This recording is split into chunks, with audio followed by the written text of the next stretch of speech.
White looks to throw. He wants Boyd deep. Help over the top. Boyd adjusts. 1,000 and a score. Wilson drives in. She scores.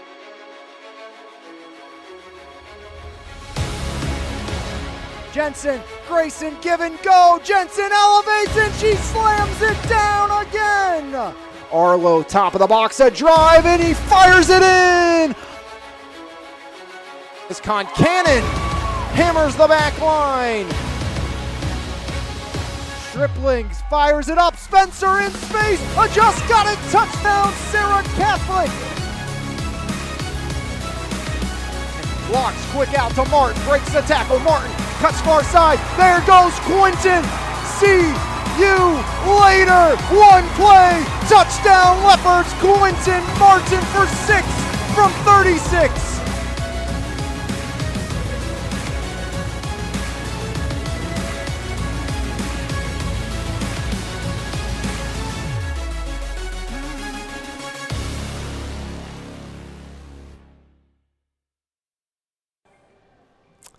Episode number 84 of the Valley Sports Guys podcast is live from his place, Coffee Community and More in Monessen. Jose Negron joined by Jeremy Salou and Alex Lyons for another episode of the VSG podcast, the Antonio Brown episode, guys.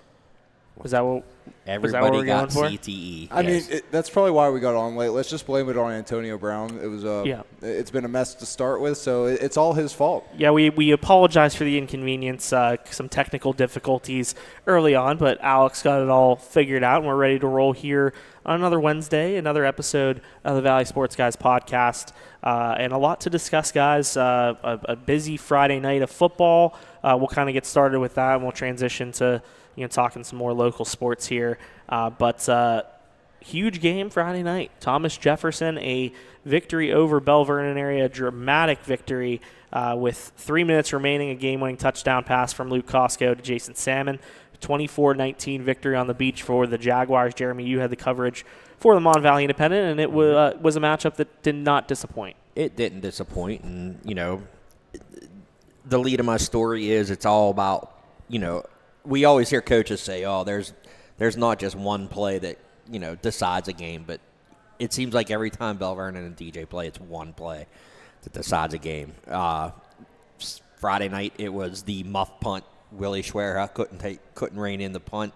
Bell Vernon looked like they were poised to pin TJ back deep. Fumbled the punt. A couple plays later, it was a 49-yard touchdown pass from Luke Costco to Jason Salmon, who went up over Anthony Cruz, who obviously did not play one of his best games for the Leopards. And he hauled in the touchdown catch and jaunted into the end zone, giving TJ a 24-19 win. But, yeah, it was a great game. TJ got hit hard with some injuries. Jake Jedico, I think he played one series. He was a little banged up. Coach Humbert said afterwards he's not sure if it was just a matter of Jedico was not feeling well or possibly a concussion. Then Aiden Johnson went down as well. He tried to come back a little bit every once in a while, but he was still unable to continue and really be as effective as they needed him to be. So it changed around some things that Bell Vernon wanted to do offensively. But big 93-yard touchdown run for Cole Doppelhauer. Touchdown pass from Braden Locks to Quinton Martin right at the end of the half as time expired to give them the 19-10 lead heading into the locker room. But, yeah, an all-around great game. TJ is TJ. They're showing why they're one of the top teams in 4A. But, when it all comes down to it, yes, big game atmosphere. The stands were packed on both sides. But in the grand scheme, it doesn't mean anything. Yeah. Even Bill Chirpak was the first one to say it. And he looked across the field when we got there. It was myself and Keith Barnes and, Scarecrow from one of the blogger sites. I don't know. But, he looked across the field and he said, hey, they're going to go out and they're going to win 3A again. They're going to win a state title. So, and it's funny how, especially in the Mon Valley, how Chirpak gets so much hate, but he's like a really good dude. Mm-hmm. he dapped me up, gave me a little hug after the game. I, expressed condolences for the passing of his father last Tuesday. He was real appreciative of that. He said, he loves everything we do. But yeah, I mean, it was a great game. For the most part, Sean Sullivan, wasn't a big part of the TJ offense, but it was Jason Salmon who stepped up. And, Coach Turpak said at halftime, he looked at those other receivers. He had somebody here has to make a play, and it was Salmon that made the play. He had a big game, 4 catches, over 100 yards. Costco threw for 199 yards. Brody Evans was 8 of 16 for 128 yards. I was a little, and Coach Humbert was too, a little disappointed with the pass defense from Bell Vernon. But, they're not going to see action like that until probably the state playoffs now. Yeah. I mean, everybody in Bell Vernon calm down. They're calling for Humbert's head. You're going to win in your next 5 games by probably 250 combined points. So, well, that was the case last year when they went 2-2 in their first 4 games. They went 2-2 and then didn't lose a game the rest of the year. They beat South Allegheny 50-0, which was the score at halftime, which might happen again Friday. So, right. I mean, just hold your horses. Things got to get worked out. Bell Vernon's a little banged up. The players that are banged up, I mean, let's be honest, are you going to need them over the next 5 weeks? Maybe 4 weeks. EF's going to be a little bit of a challenge early on, I think, but they're a little different team than they were last year. But, Bell Vernon's going to be fine. And even Coach Turpak thinks so as well. And, he was really happy to see how his team competed, because he even said, we don't know how good we are yet. And this game really gives us a good read on that. So, right. Congratulations to TJ. It was a great game. Bell Vernon, they had to undergo some adversity, which is why they played the first 4 games that they play, And, they'll right the ship and they'll work some things out over the next few weeks. Right. Well, Thomas Jefferson, definitely expect them to compete for a Big 7 conference championship. Same in the case of Bell Vernon in the Interstate Conference in Class 3A. 2 of the better teams here in the Mon Valley. Excited to see what they can do as the season goes on. Elizabeth Ford, you mentioned them, Jeremy, also an Interstate Conference foe of Bell Vernon. A 22-0 win over Knock, a battle of unbeatens. I was there Friday night for that one. The Warriors really just dominated this game. I mean, 13 points in that first half from, on touchdown passes from Ryan Messina to Isaiah Turner. Messina 15-21, 210. Those 2 scores to Turner of 41 and 38 yards. Turner 8 receptions, 140 yards in that one. Wilson A had a field goal in the second half. Jace Brown with a 5-yard touchdown run. He had 27 carries, 111 yards. He's really proven that he can kind of take the load in terms of getting 25-plus carries and really being that effective runner for the Warriors. And it seems like this offense right now for Elizabeth Ford is really clicking, from a running, in terms of their running game being effective, not just with Jace Brown, but, Charlie Niggett as well can run the football. Ryan Messina can get out of the pocket and scramble if he needs to. And then the passing game, it seems like Ryan Messina is definitely growing confidence. Every single week he's getting better, which is good news for the Warriors, especially the way that their defense is playing right now. They allowed just 18 total yards in that win against Knock. And this is a Knock team that won 4 straight games.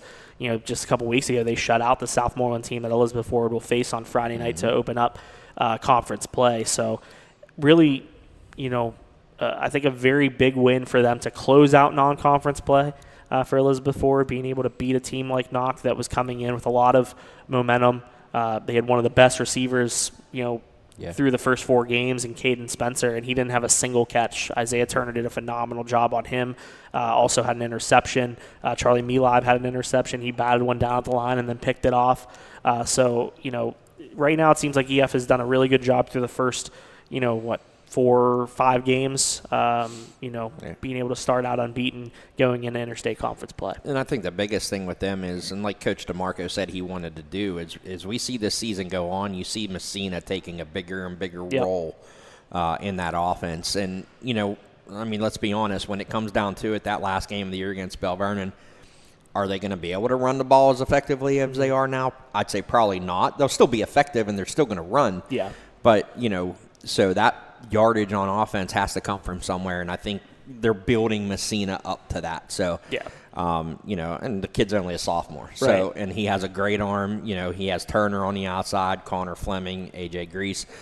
All those guys are starting to catch the ball a little bit more. So, and anytime you talk about EF, you have to talk about that defensive line. Mm-hmm. I mean, Knock came in, like you said, full head of steam, 4-0, but even they couldn't contain that defensive line. Yeah. So, it was a good early test for Elizabeth Ford because, honestly, how much have they been tested as well in those first 3 games? Yeah. But, they showed they're going to be near the top of 3A. And I think the big thing, too, talking to Coach DeMarco, I actually got to talk to him yesterday for my Game of the Week story. Of course, we will be there Friday night for our MVI Live Game of the Week, so that'll be streamed on MVI Live and our Miradex channel. But I talked to him and said, what's kind of been the biggest difference in terms of, Ryan's performance from, that week 0 game against Ringgold to this past week. And he said, he gave a lot of credit to Tony St. Angelo, the offensive coordinator, and the way that he simplified the game plan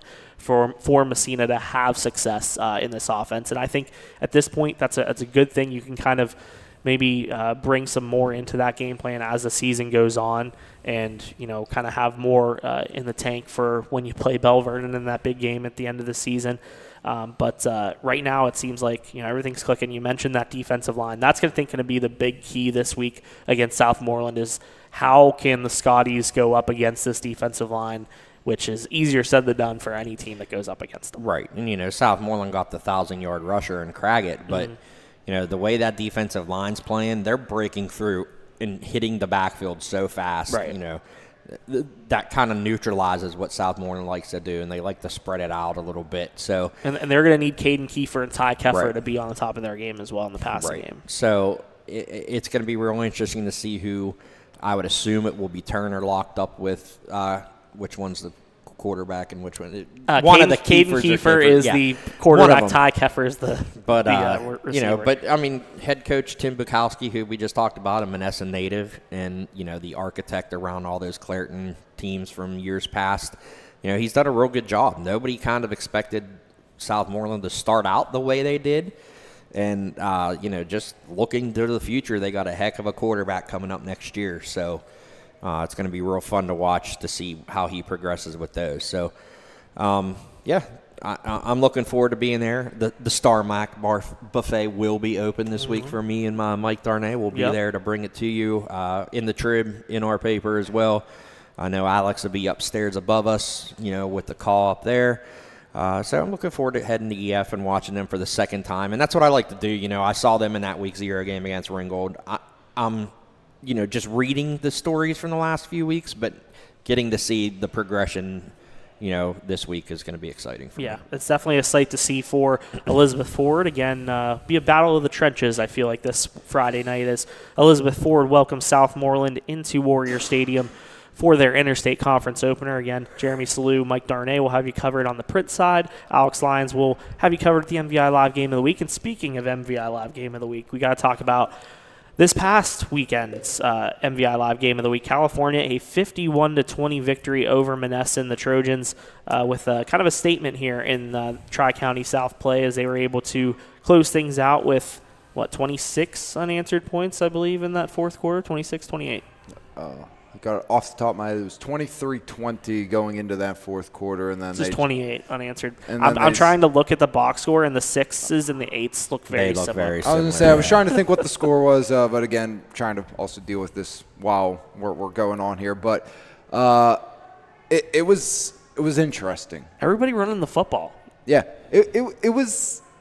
I mean, interesting is the only word to really describe this game. California up 23-0 with 9+ minutes left in the second quarter. Didn't score again. And, this is a game probably Monessen's going to want back. And Monessen, they just got to figure it out. They got to get players on the field. So many injuries, so many issues on that team. I mean, they don't have players on the field, and they lost Tyvon Kershaw again, probably a high shot that probably should have been flagged, was not in that game. But Tyvon Kershaw, I think, showed something playing some quarterback, left-handed. He could throw the ball pretty well, looked a lot better than Hawkins did out there. Lorenzo Gardner couldn't catch a cold in that game. I mean, dropped 2 surefire touchdowns from Tyvon Kershaw in his first game back. Lorenzo Gardner shouldn't even be on the field, but that's just my opinion. I'm not disagreeing with you at all, Jeremy, but I agree. Without getting into it. No, absolutely. But it's a game, Monessen. They battled back. They got on the board with a huge run by Rodney Johnson-Davis, and then kind of worked their way down the field to end the half. They were getting the football to start half number 2, and Gardner again dropped 2 touchdowns in the end zone on perfect passes by Tyvon Kershaw. Davon Burke did what he did, 94-yard kick return for a touchdown. And then the defense started to hold a little bit. They started to give some fits to California and ended up going into the fourth quarter a 3-point game. And you look, and to start the fourth quarter, Monessen was getting the football. California's offense was not on the field until that third touchdown run by Kwok that went for 50-plus yards. That was their first play from scrimmage as an offense in the fourth quarter, but they had 2 Jake Leahy picks. Jake Leahy kept intercepting the ball and then scoring on them. Yeah, 43 yards and 82 yards? Yeah, absolutely impressive by Jake Leahy. He just took the game over when they needed to. And then, all of a sudden, after I believe it was the Kwok run, Monessen fumbled the kickoff, recovered by California, and all of a sudden Coach Brown came out and Coach Ed Woods came out, and all of a sudden some stuff happened. California's varsity players went running off the field celebrating. The second string came in, and they finished it out and still was able to add another touchdown in there. But, Monessen gave California a bit of a fight. And I think there's going to be a lot of things, even though it's a big-time win score-wise, if you just look at score for California, a lot of things they are going to be extremely unhappy about in that game. And something I think you look at, you just don't have the wide receivers this year for Jake Leahy to, I think, feel comfortable with him throwing the ball up as much as he did last season. This team just continues to want to ground and pound. And right now it's working, and I don't see them changing that anytime soon. And I mean, you look at the guys who scored too. I mean, Lee Kwolk had a touchdown. Zach Galletti had a touchdown. Petrucci, Leahy had a touchdown on the ground, and then of course the 2 interceptions. But yeah, I think the third quarter is what they're going to want to fix. 14 unanswered points there by Monessen. I would honestly say since the entire middle 2 quarters were not good quarters for California. Yeah. I mean, they scored on about 3 plays into quarter number 2, and then didn't do anything the rest of the half. They gave up 2 long drives. They fumbled the football away in that half that Rodney Johnson-Davis had a recovery on that. But well, you look at how they started too. I mean, you get the 2 rushing touchdowns by Petrucci and Galletti in the first half. You get a safety, and then you get another rushing touchdown by Leahy, and then Monessen kind of just I think what it is, points. and I know something that Coach Woods will fix is I think just California's got complacent. They came out high because they wanted this game after losing in Monessen last season.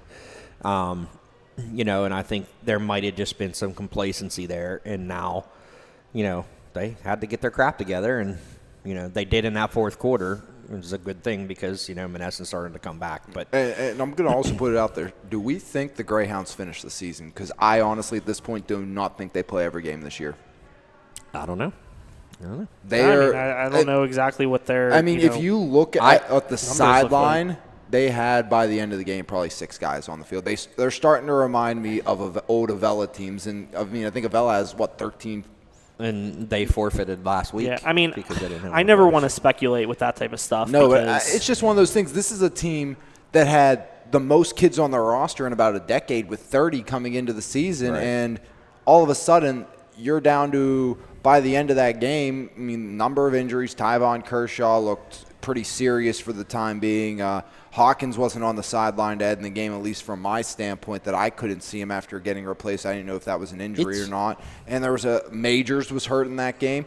And by the end of the game, I think they had 5 or 6 healthy bodies that looked like they were able to come into the game if you're Monessen. Well, and it's always drama there. And I feel bad for Coach Brown, because, he comes out there.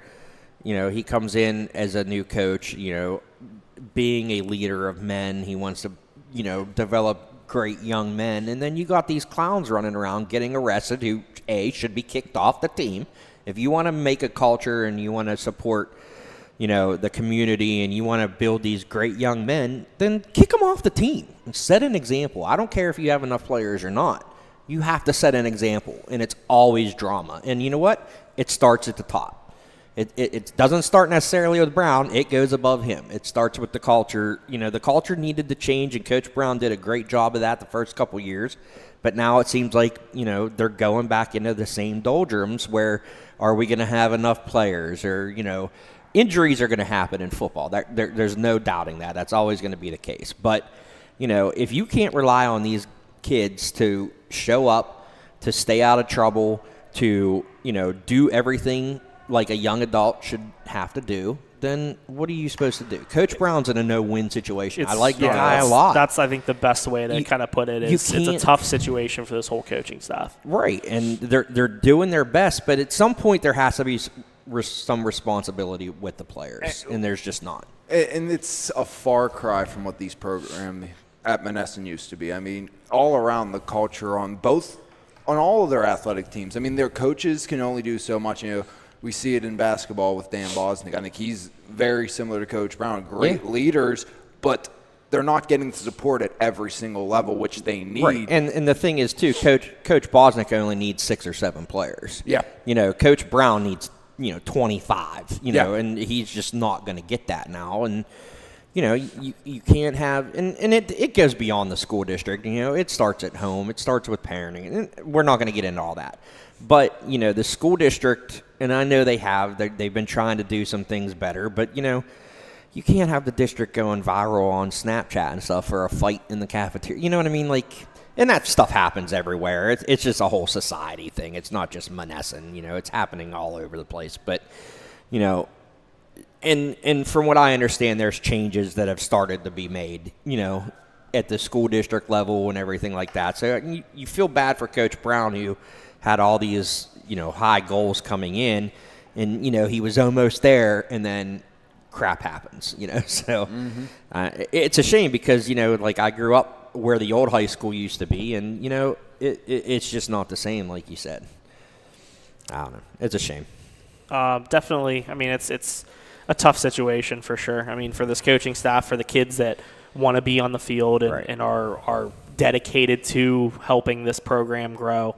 Definitely a tough situation for Monessen. Well, and the kids that are doing their responsibilities, the kids that are participating and being responsible athletes, then you have the clowns that are ruining the circus. It's just terrible. So. We'll roll through the rest of our lineup from Friday night. Big 7 conference play, a couple matchups there. McKeesport with a 35-7 victory over Trinity. Anthony Boyd continues to impress for the Tigers. 17 carries, 122 yards, and a pair of touchdowns.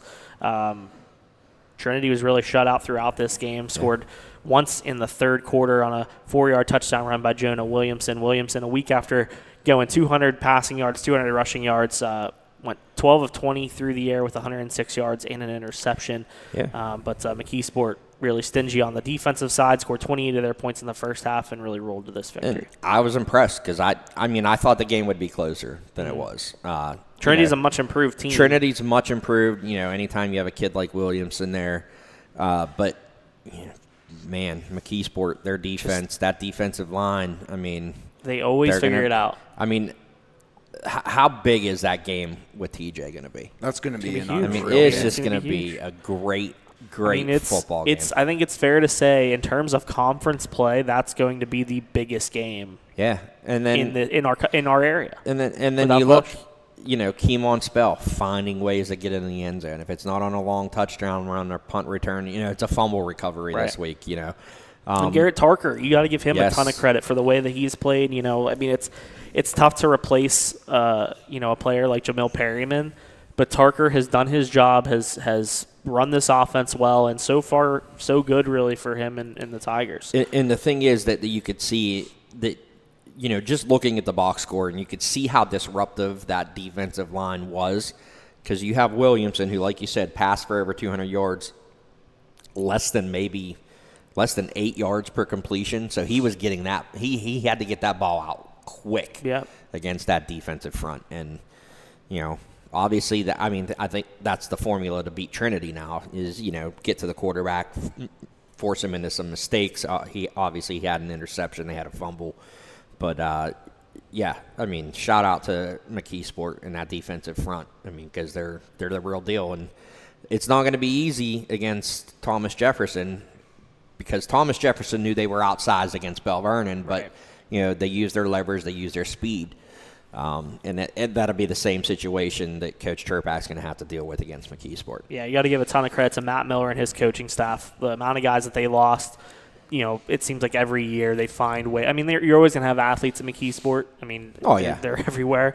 But the fact that they're able to come in and make such a big impact, like every year, they have guys who just know what to expect. They know what to do in terms of making this, program continue to have success year in and year out. And I think the coaching staff and the players all deserve a ton of credit for that. Running through the rest of the scores, Connellsville a 47-12 victory over Ringgold in the Big 7. In Allegheny Conference play, Burrell a 28-12 win over Yock. In Class 1A Eastern Conference play, Clairton with a 42-14 victory over Leechburg. Riverview 46-30 over Fraser. 30 points. 30 points for the Fraser Commodores. 35-7 victory for Jeanette over Charleroi in a non-conference matchup. Wrapping up the week that was in high school football here in the Mon Valley. We'll kind of talk a little bit about some of the matchups that we will be looking at this weekend as I pull it up in terms of our MVI coverage plan. Of course, we mentioned Jeremy and Mike will be over at Elizabeth Forward for the matchup against Southmoreland, a interstate conference opener for both teams. Also, Coach DeMarco facing his former team. He was an assistant under Coach Bukowski last season, so I know Coach DeMarco is very excited to see the Southmoreland Scotties once again. I'll be heading over to South Allegheny for their matchup against Bell Vernon. I know Bell Vernon's a team that's hungry for a win after last week's loss. Of course, another interstate conference opener for those teams. Keystone Oaks taking on Charleroi. Adam Brewer and Jen Cottalupi will be there. I'll actually be joined by Jeff Helsel as well at South Allegheny. Wanted to mention that. And Liam Bellin and Bob Smith will be heading over to Clairton for their matchup, a huge matchup in the Eastern Conference between the Bears and the Greensburg Central Catholic. Greensburg Central Catholic Centurions. So that should be a big one. I feel like probably basically the conference title game, right? You would kind think. Of thinking, probably. I would think so. Yeah, I think that's going to be the de facto title game there. But that'll be our coverage schedule for this Friday night, as every Friday where lots of action going on. Lots of MVI in the Trib again this week. No, not much Trib in the MVI this week. I don't think they're sending us anything, but but we'll be in the Trib. So. And also, like we said, Alex will be joining Jeremy and Mike over at Elizabeth Ford for this week's MVI Live Game of the Week as well. So, kudos on you for getting your story done already. That's impressive. I decided to be proactive, and also I was at Elizabeth Ford last night, so I was like, might as well try and get something done. And shout out to Coach DeMarco for. Came over from football practice and hung out in the press box for a little bit and allowed me to talk with him for this week's Game of the Week story, which will be in our electronic edition on Friday. Of course, our every week we'll have our capsules will be there. Capsules. We'll have your prediction column. We'll have our player of the week from last week. We'll have our photo of the week, our game of the week story as well. Couple homecomings this week, right? Yep. EF Fraser, I know, is Charleroi, I believe, is Charleroi's this week. homecoming this week with their 19 kids on the homecoming court. Yep. I mean, it's another exciting week. I mean, we live for this stuff. I mean, that's what it is. That's what it's all about. So excited to bring you another weekend of football. So. Anything else high school sports-wise? I mean, a lot of soccer going on. Touch on soccer. We have some soccer today, of course. Big game tonight. Yeah, Adam Brewer is going to be Charleroi Char Houston tonight, so that'll be a big one in that section. And I'll be heading out in a few hours to Monessen High School for some afternoon soccer. The South Allegheny Gladiators and the Monessen Greyhounds. A big game for both of those teams, too. I mean, we're at the halfway point in the season. Somebody's playoff hopes die today. Yeah. So they're gonna. And what's interesting is, I think this is a big game for all four of those teams in terms of Monessen. They're 1-5-1 through the first half of the section, and they beat Beth Center. They tied with Bentworth, lost by only one, I believe, to South Allegheny last time. Mm-hmm. This is I think an opportunity for Monessen now the second time through to maybe make some noise, maybe try and battle for that fourth playoff spot, which South Allegheny is kind of clinging to right now. Yeah, it's going to come down to South Allegheny and Bentworth. I saw Bentworth against Charleroi the other day on Monday night. Bentworth was right there, 0-0 at halftime. Coach Hamstra said, we had them right where we wanted them. We were mucking it up a little bit, and then boom, 4 goals in the second half for Charleroi to win 4-0. But yeah, I mean, Bentworth and SA are both right there. They're going to meet again, and this SA Monessen game today, like Hamstra and I talked about walking off the field the other day at Charleroi. When you get these turf teams and you take them on the grass, like Monessen's going to have that advantage today, it's going to be it's a whole nother ball game. Yeah. So I mean, you also look at the time too. I think Monessen's used to these 4:00 games as South Allegheny. That's always a very tough thing. I know Tyler Hamstra has talked about it. Like, the girls just aren't up for it as much as they would be for those typical 7:00 games. It's a whole different process. You got to put yourself in the mindset. Your to get routine ready. gets all screwed up there. So, but I actually talked to head coach Andrew Dyson a little bit earlier, and he said slowing down Sam Saylor. That's going to be the big thing for South Allegheny. She's the motor that keeps them going. She's a creative player, who can make things happen. He said that's a key, and getting Lily Dranko going from an offensive perspective, letting her do what she does best, as an attacking forward. So, big game for both of these teams. South Allegheny, like I said, clinging to that third playoff or that fourth playoff spot. And they got a big game against Bentworth on Monday, who, that's going to be a huge game in terms of who gets that final playoff spot. I wouldn't be surprised to see one of us at that game up on the hill. Or is that one's up in – that one is at SA, I believe, right? No, I covered that game. Okay, earlier, so it's it will be up on the hill. But yeah, I mean, if I'm South Allegheny, I think they have to do what they did against Charleroi, and Coach Dyson just needs to put Albie Allen up front right now with Dranko and Riley Stetz, give them some more speed, because Haley Johnson's going to eliminate one of them. But after that, then they should be all good. They'll get more chances with Albie Allen up front. And if he doesn't start that way, I wouldn't be surprised to see it in the second half. But, it's going to be important for SA to jump out early, make Monessen play from behind. That's what I think, too. Getting a quick goal would, I think, give them not only just the fact that you're able to kind of have that advantage early and you're able to kind of dictate play, but also gives this SA team some confidence of, all right, we're playing on grass, on our – opposing team's field at 4:00 in the afternoon. We said how crazy that can be, in terms of just getting ready and preparing. But, to get an early goal, I think would be big for SA to kind of gain that momentum early. So, and I look at it this way as well, too. You get an early goal and you have Ella Lotz as your goalie. Yeah, she's been phenomenal. You feel great because Ella's been outstanding. And, again, every game South Allegheny goes into, they have an advantage just on the field position game being able to be changed by the leg of Ella Lotz. I mean, in the realm of girls soccer, I don't think there's a girl with a better leg than Ella Lotz. I mean, absolutely can change field position every single time she makes contact with the ball. And I think the important thing for the Gladiators and Ella Lotz in particular is she can't be as aggressive as she normally wants to be. I agree. Charleroi.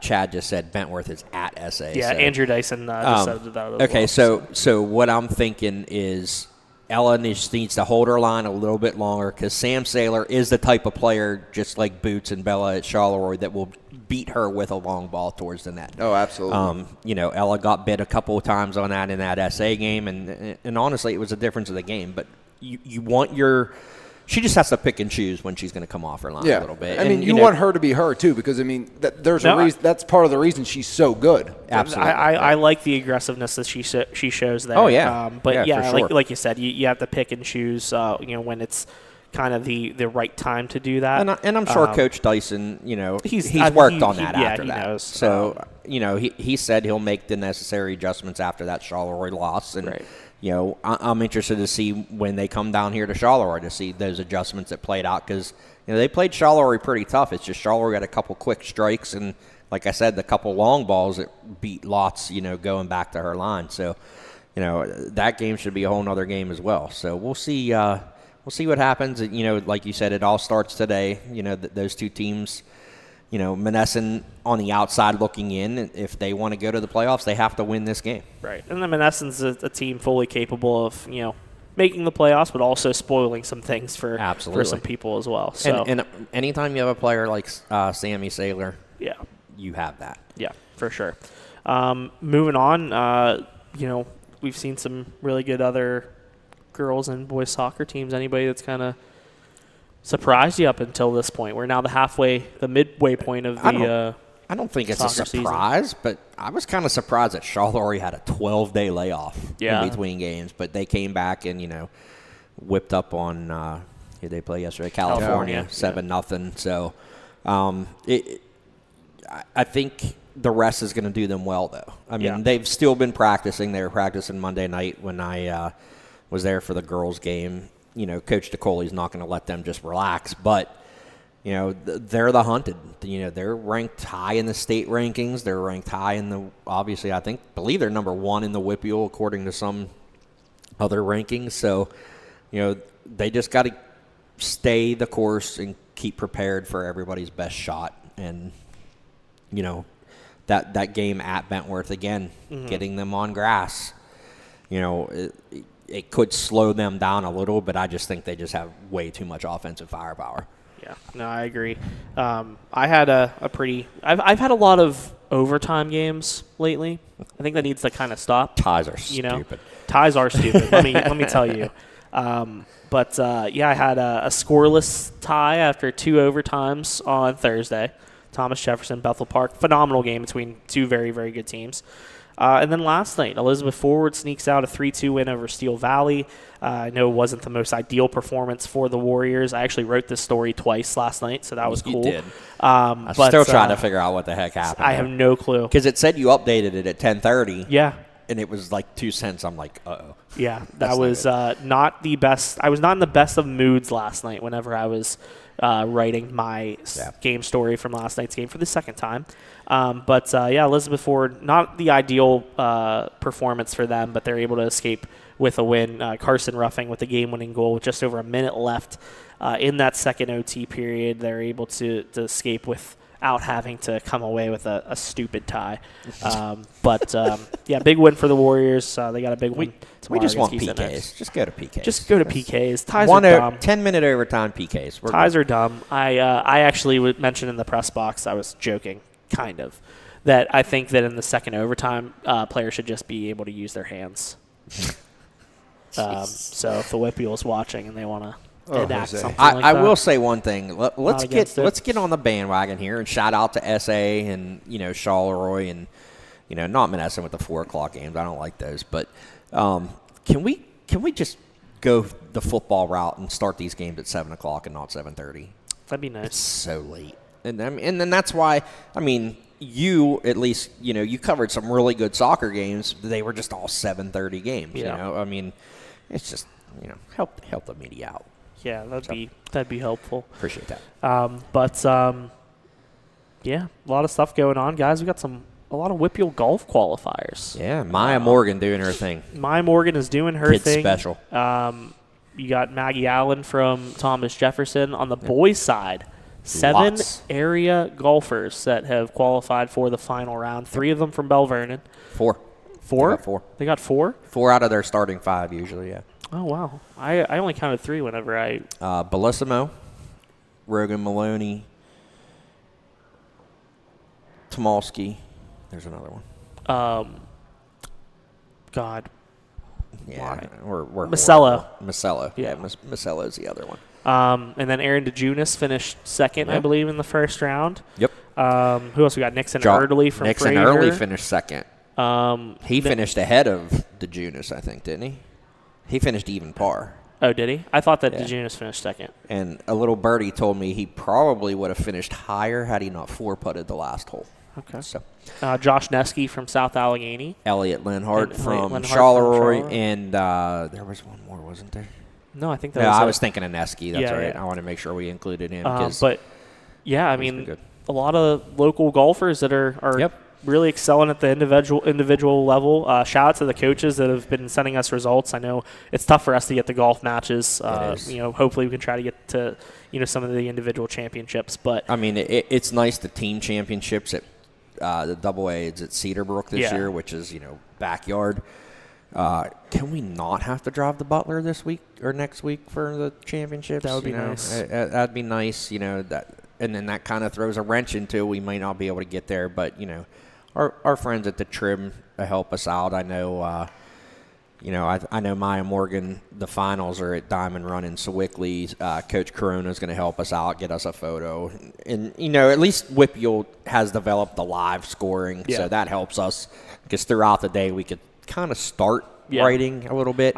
I will say it's been really cool to see Maya develop as a golfer. Oh yeah, we were covering her in 7th grade. I wrote a story about her being a golf phenom when she was. I think before she was in. I think she might have been like 5th or 6th grade. Old, like she was a golf phenom back then, and she's continuing that at the high school level. So shout out to Maya Morgan. Very humble. Last night I sent her a message from the Twitter account, said, "Hey, great job. Do you have a picture?" She didn't have a picture from the yesterday's, but she did send us one. Yeah. She gave me a little comment, which I meant to include in the story, but no big deal. But, just a very humble, very thankful that we, great family, too. Her parents are amazing as well. And that's somebody, not dumb. That's a good sport to be in, especially if you're a female. There's lots of scholarship money out there for golf.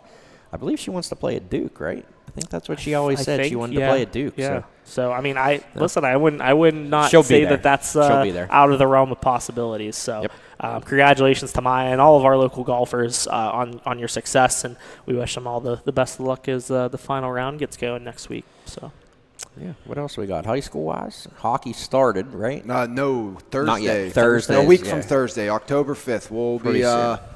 We'll have a game. We'll be at TJ South Fayette to start our season. We'll have a full slate of games, obviously, with the dumb new WPIL rules and streaming. That means just a lot of high school hockey after the regular season ends for these teams. So we will have a long, long schedule of high school hockey games between EF, Ringgold, the defending champs, and the Thomas Jefferson Jaguars. So, there'll be a lot of high school hockey on the network.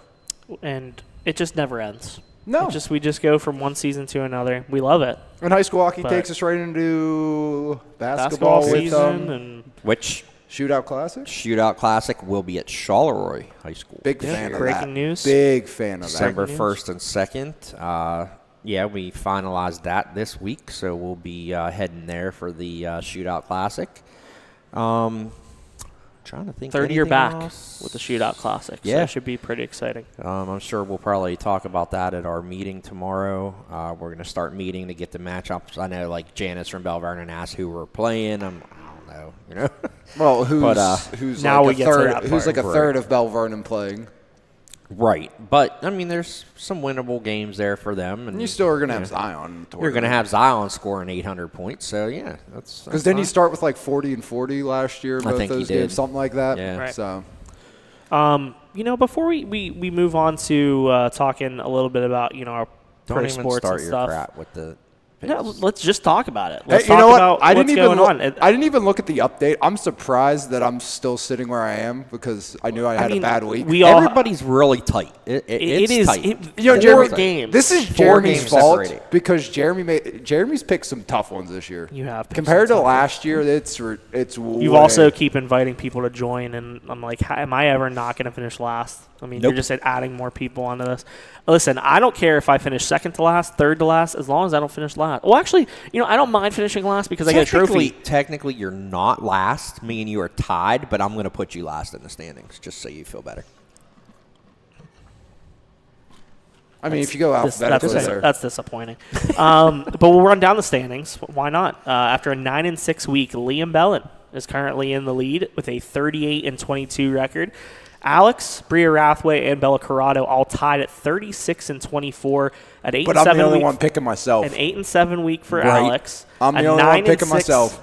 Should we have said Chad instead of Bella? Yeah, Chad and Bella are sitting fourth. Chad. I mean, honestly, Bria, Nana, and Yart are Chad sitting is the third. one who's trash talking us. I know. And I'm like, That's you're fine. just kind of making a blatantly obvious, bud. But you know what else, though? Chad's now watching football on Sundays because he's intrigued Yeah. by who's picking who. A 9-6 week for Bella/Chad. Bria with a 10-5 week. The defending champion. She's ready to get going. Adam Brewer and Taylor Andrisco both at 35-25. Andrisco a huge week, 11-4. He's for right back in it. Our coach of the year in this year in baseball. Cal baseball's head coach, and then there's the Valley Sports guys, just hanging out, bringing up the rear. 34-26. Me and Jeremy after 7 and 8 weeks. Honestly, the worst thing about this is me and Jeremy have, I think, a very similar just mindset when it comes to games, and we pick the same ones. Yeah. And we don't even know. It's not like I look at yours or you look at mine. Yeah. And it's a little disappointing. It is. So I think I'm going to start changing mine whenever I see yours. And then I'll just end up being wrong because that's just how it works. What do you think I do every week? I know you do. I know you do it. It's okay. No, actually, mine were the first ones on the page last week. I actually haven't even I've been doing mine early the last 2 weeks, and it's worked out a little bit. But anyways, those are your huddle picks for this week. 4 games separate first place and last place. We'll see what we can do here. Chad is, probably, blowing us up. You know what's funny? Chad's message to us right now says Bria has Nana, Yart, and her brother picking. She confessed at Foster House after the BVA game. We should see. She wouldn't come in she's here. sitting to our right. She's sitting right, right outside the door here, so we could. And you can tell that she's not listening to the podcast because she would be knowing that we're talking about her. But can we go to the point? Can we go to the point of Chad doing this when he's picking for Bella? Everybody needs somebody to help him out, but we don't have anyone. I don't have anybody I trust. I told you You want to have Kenzie pick your games? Kenzie would be like, a bear would eat an eagle, so the Bears would win. And, I told Jose he can get his dog to help him. My dog would not help me. That's an awful idea. Have you ever seen the video of the guy on TikTok with the basketballs and you shoot him down the steps and whichever one it lands in? Yeah, I've seen that on TikTok. Let Benny pick him. Then if he doesn't, go pick up Molly and replace Benny. Padme. I miss Ahsoka. you. Anyways, let's move on to want to talk some national, sports talk. Sure. How about them Steelers? Oh, Canada! Another win over the Las Vegas Raiders. Did you see the Instagram story I posted today? No, I don't look at your Instagram stories, Jeremy. So funny. It was the scene from Vegas in The Hangover where they're driving down the road and Alan's yelling, "Vegas, baby, Vegas," and it says Matt Canada. And then it turns around to the little girl who flips him off and says, "Steeler Nation." And he just sits out. It's great. But, yeah. Kenny Pickett's best game by far, without question. Not saying much. Steelers defense continues to get the job done. Patrick Peterson and Levi Wallace are still not good, but whatever. Really is pissing me off. Everybody thinking Myles Garrett's better than TJ Watt. Yeah, there's no way. Myles Garrett had 1 tackle against the Steelers. No chance. TJ Watt is the best player on the Steelers. Myles Garrett, before Nick Chubb's injury, was not the best player on his team. Oh, man. Might be now. Just irritating. Just out of forfeit. Who else do they have? Amari Cooper. Amari Cooper. Cooper's good, having a good year. He's not like Myles Garrett. Myles Garrett is an elite defender. There's no question. But he's not. Here's the thing. Not better than TJ Watt. You got to look at the entire league. Where would you even rank Myles Garrett? He's definitely not. I don't even think he's better than Nick Bosa. I'm gonna say I don't. He's borderline top 5 if he even sneaks into the top 5. Say in terms of top 10. Yeah, I honestly, if you're talking about 8, 9, 10, if you're talking about guys on defenses, purely defensive players at any position, I think TJ Watt's better. I think Nick Bosa's better. I think you could say, Sauce Gardner and, before his injury, Trayvon Diggs. Micah Parsons is probably the best player in the NFL on defense. Fred Warner. Those are guys that could be in that conversation of, are they even better than Myles Garrett? He would go to their defensive position. He would go to the 49ers and be like the 4th best defender on that team. Yes. Yes, without question. Anyway. But, yeah, the Steelers going into a matchup with the Texans, I don't even think that's a, clear-cut win for them. Especially what the Texans did last week against Jacksonville. I think the big concern... C.J. Stroud's looked really good. Yeah, their pass defense has been prone to giving up big games, and Devontae Adams kind of had his way with them. And you look at – But the Steelers have nobody near the level of Devontae Oh, Adams. I agree. But I think Tank Dell is going to have a really big game against Pittsburgh, just for the pure fact you got to focus on Nico Collins. He's a good deep threat. He's a good player. But Tank Dell's been outstanding, and C.J. Stroud loves Dell. So who you guys picking in these NFL games this week? I haven't even looked at them yet, to be honest. I'll do that when I go home, probably. Let's just pick There's ours some right now. intriguing ones. No, I'm not yeah, gonna do that. why not? I'll tell you what, though. I'll tell you who I'm picking right now. Dolphins are going to beat the Bills. I agree. Dolphins over Bills. I'm going to go that one's actually a pretty tough one. The Bengals, Titans, yeah. I'm going to go Bengals over Titans. I'm going to go Saints over Bucks. Well, no, actually, because they got Jameis Winston probably at quarterback this week. Do they get Alvin back this week, right? Yeah, Alvin's going to be back. I'm going to go Saints over Bucks. I'll stay with that. Ravens, Browns. Lamar's running all over them. I'll go Ravens. I'm going to go Bears over Broncos, and I'm going to go Seahawks over Giants. Gino going to cook? Kind of. Saquon Barkley might be back this week. Maybe. I don't think it's going to make a difference, though. Anyway, I just like the We'll Dolphins over the Bills. Can we talk about how bad the Broncos and the Bears are? That's a Monday Night Football game. So bad. I know, isn't that what about the Jets in prime time this week? Even better. Let's get Zach Wilson out there. Oh, my gosh. Aren't they on primetime like 6 times this year? Yeah, I think so. Remember, Zach Wilson gives us the best chance to win. Keep running that line out there when the man goes 4 for 32 for 30 yards and you're wasting the second year of one Please, of the best someone save Garrett Wilson. If you if you get just tape of Garrett Wilson, he is so talented and so good. Zach Wilson just sucks so bad. Garrett Wilson salvaged his fantasy week with 1 catch at the end of the game. Yeah. But it's not even like Garrett Wilson's just such a talented receiver, and he is. You will see the season Chris Olave is having this year so far. He's been great for the Saints.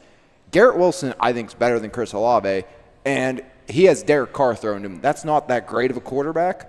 Right now you have and Olave looks great. This should be a Justin Jefferson-type breakout year for Garrett Wilson. You have Garrett Wilson and you have Drake London suffering right now in terms of rookie receivers from last year who were really impressive, and both of them are on the then you have Scary Terry, who is absolutely abysmal because he has Sam Howell as his quarterback. I don't think Sam Howell's bad, though. I think the Bills were just really good this past weekend. I don't think Sam Howell should be an NFL starting quarterback.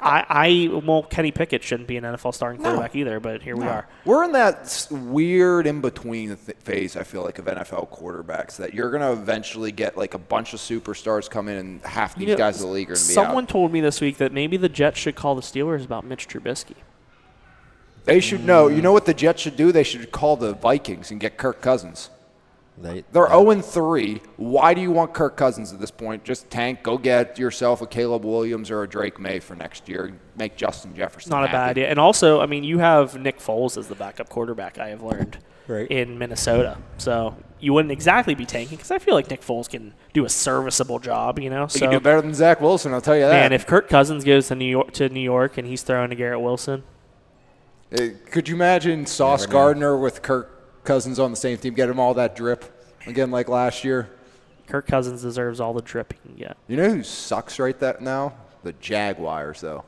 Yeah. What is up with them? Now, I thought they were going to be – I didn't think they were going to be as good as everyone thought, but I thought Trevor Lawrence was at least going to be good. And he's kind of taking a step back. He's definitely struggled this year. And I mean, Calvin Ridley, everyone thought he was going to be a superstar after week 1. That whole division's trash. Yeah. But anyway, moving on. Colts are not bad. Hey, they got Gardner Minshew. I'd rather have Gardner Minshew in New York, too, if I'm the Jets. Get him over there. I'd rather have him in Pittsburgh. I would, too. I'd like Minshew. I've said that multiple times that the Steelers should have signed We said Gardner that last Minshew. year they should have got him. So, But what else we got? Oh, the bleacher creature. We can't forget the bleacher creature today, right? Let's go into that. And then let's get the bleacher creature. I got to check on the status of our bleacher creature T-shirts, too. We got to see what's going on. I know it's a little bit busy time. I lost the bleacher creature here. He emailed me early this week, so let me see here. Okay, here we go. Bleacher creature has arrived in the Valley Sports Guys podcast. Oh, surprising, it's another letter to parents. Parents, in the main scheme of things, we're talking about sports. High school, middle school, or possibly even rec. I heard of an incident where 2 grown men were mouthing off to a group of ladies after they nicely asked these guys to stop talking about somebody that they knew. I believe the phrase was, quote, "I am here for confrontation," was said by one of these guys. Okay. Why does it seem to be the parents who should be focused more on their kid or team getting better that are always the ones acting a fool? Like, for real. Take some of that show of energy and put it towards more work. There's a typo there, bleacher creature. Must have, the webbed hands and everything must have got in the way. Anyway, I recently saw a Facebook comment. I recently saw a Facebook comment about certain sports and the coverage in the paper. Let's dive head first into this. I'm trying to understand what people want. With the success of many local teams in volleyball, soccer, etc., are the local papers supposed to start covering high school football on Tuesday? I don't think anybody needs the injury report from Charleroi or Monessen or who had more reps at running back for BVA during a midweek practice. Give me a break, buddy. Everybody's favorite mailman. Anyway, randomly, it's 2023. Can we stop taking a knee when somebody is hurt? It doesn't help. Gather up your team, make sure that everybody's on the same page to move forward.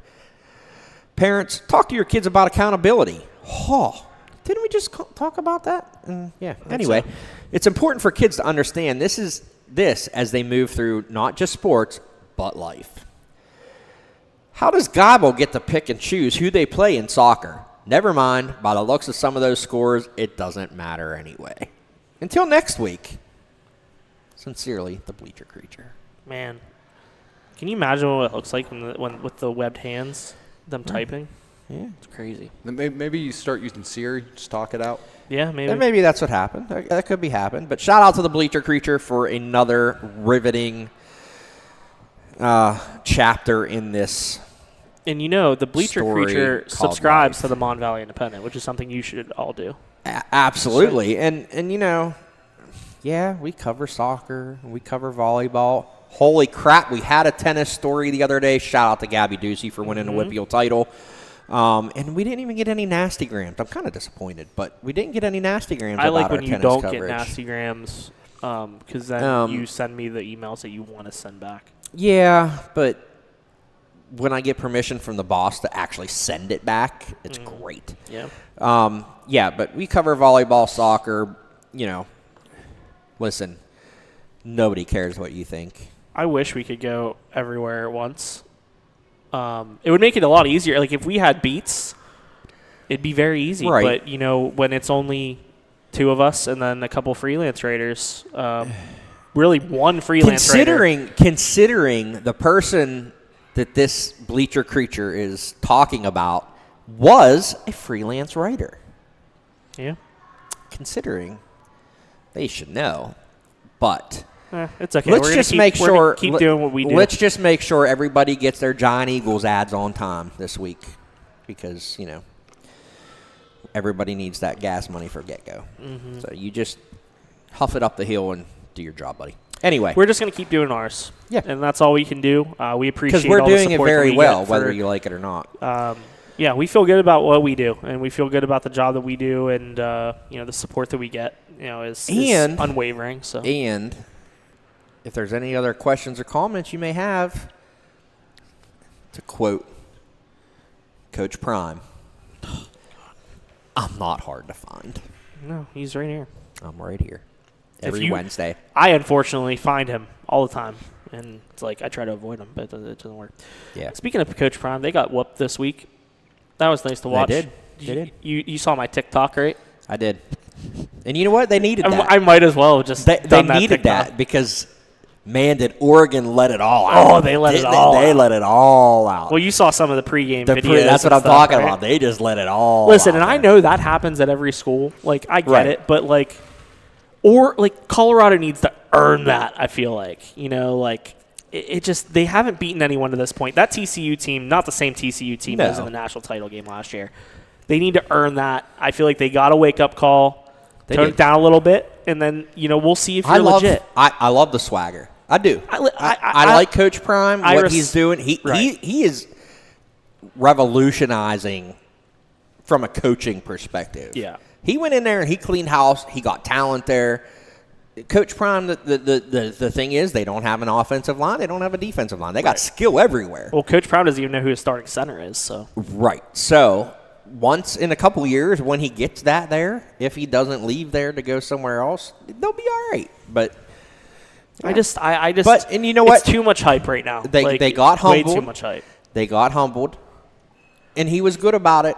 And it's, he said he put it all out there. Yeah, we got our butts kicked. Blah blah blah. That was great. We were out to dinner on Saturday, and my buddy goes, "All right, Jose, what's your prediction? Oregon, Colorado?" I said, "Oregon by 100," and it was almost. I mean, That was dominant. Almost. we're was almost dominant. halfway there. It was dominant. But yeah, I mean, listen, I'm not a hater. I respect Deion Sanders and what he's done and stuff like that, but just too much hype, like all the hype, and you would expect that, I guess, from ESPN and Right. all those major networks. But it was nice to see them, kind of come back to earth a little bit. I expect them to still be a good football team, but Yeah, they're going to be decent. Oregon put them. Shador Sanders is the real deal. Yeah. He's a great quarterback. They didn't have Travis Hunter, but I don't know if that would have made a difference. I don't either. think it would have made 36 points of a difference. But that takes a weapon out of their lineup. But but I mean that wasn't even the biggest story of the week. Taylor Swift was an absolute smoke show at the Kansas City Chiefs game. Yeah, it's all right. Not even the best Swift-Kelsey duo out there. Yeah, seriously. No, but she was a smoke show. So that's all I'm going to go. Um, I'm going to send her a Valley Sports Guy T-shirt though. Okay, good luck with that. Cal with a 31-10 victory over Edinburgh we got to this get week. we got to get the Cal U talk. Got to real get quick our so Spencer can Vulcan get that out there. talk. Shout out to Spencer Lynn and the social media guru over for the Cal Vulcan football team. I don't know why it took me a while to say the word team, but a victory for the Vulcans coming into another big matchup this weekend against Clarion. Davis Black, 15-26, 224, 2 touchdowns and an interception for him. His top target this weekend was Omari Hopkins, 6 receptions for 121 yards and a score. Eric Willis still involved, 6 receptions, 83 yards and a touchdown for him. And then Bobby Boyd continues to impress. Another leading rusher this week. Yeah, leading rusher for the Vulcans. 10 carries, 55 yards for him. Eric McCann was back in the mix with 12 carries and 35 yards. But great to see Bobby just getting opportunities here and really taking advantage of them. Just doing a great job for Cal, and excited to see what he can do this weekend. I'll be over at Adamson Stadium for that matchup with Clarion. A nice little reunion with Charleroi legend Davis this weekend. A lot of players are coming back. Yeah. I put it in the story on Monday, and a lot of players are coming back with Clarion. Hopefully, I can stop up and tailgate with the Davis family a little bit. Obviously, Delana's our number one fan. Went to college with LJ. It'd be good to see him back up there. But yeah, a lot of players coming back. It should be a Valley reunion on the field, and it's going to be, I don't know if the game's going to be all that good, but, shout out to them. They're playing D2 football. Yeah, so. Absolutely. Anything else you guys want to touch on? What's our MVI Live schedule look? Well, actually, no, first off, you got any grievances there before we kind of wrap things up here? They should just close the postal service, but that's okay. Is that it? Yeah, I'm good. Okay, cool. What's our MVI Live schedule of the week look like for tomorrow and Friday? It's been fun. Like always, things don't work out as easily as. That's why we put schedule subject to change. And it's unfortunately had to change the last couple of weeks. So tonight, LH Bell Vernon, we were hoping to. We talked about the importance of that SA Monessen game for SA. We were hoping to be there, but internet issues up at the high school. It doesn't work up there, so. I'll tell you what, Bell Vernon loses this game to Laurel Highlands tonight. Kiss their playoff chances goodbye as well. So we'll have that one tonight. Tomorrow, Thomas Jefferson hosts Connellsville in boys soccer. So we'll get you covered on that one leading into the EF game versus Southmoreland on Friday night. And then another busy week the following week. I believe Fraser and Waynesburg Central Volleyball non-section matchup for the Commodores, trying to get a win against an old section rival. I know we mentioned earlier TJ South Fayette to start the hockey season on Thursday. So we'll have a busy upcoming week, 2 weeks, and every week after that. Yeah, we'll have you covered both in the Mon Valley Independent and on MVI Live as well. Want to take a second to thank some of our sponsors for this football season. Of course, Planet Roof, E-Paints, and Highway Appliance for their support throughout the football season. Couldn't do it without you, so we appreciate that as well. As we close things out, I'd like to remind everybody to follow us on social media, on our personal accounts, on our MVI Live Twitter page, on our MVI Sports Twitter page, on Instagram, Facebook, MySpace. We don't have a MySpace. Who would be your top 8? My top 8? I'll get back to you. All right. I don't know. I don't even know if I have 8 friends, to be honest. I don't want 8 I'm just kidding. Like, I mean, Bree would have to be 1, I guess. Yeah. I'd probably put Benny at 2. yeah. I'd make him a MySpace if it was still around. I mean, with some people out there, I would rather have my dead dog's MySpace in my top 8 than That's some of those people. That's you're bringing the mood down a little bit, but I little like bit, it. A little bit. But yeah, follow us on social media. Also, if you're interested in advertising with us, contact Alex Lyons for advertising opportunities with MVI Live, with the Valley Sports Guys podcast. We'll appreciate any of your support, and we'd be glad to promote some of our local businesses. Yeah. 6th grade girls tonight.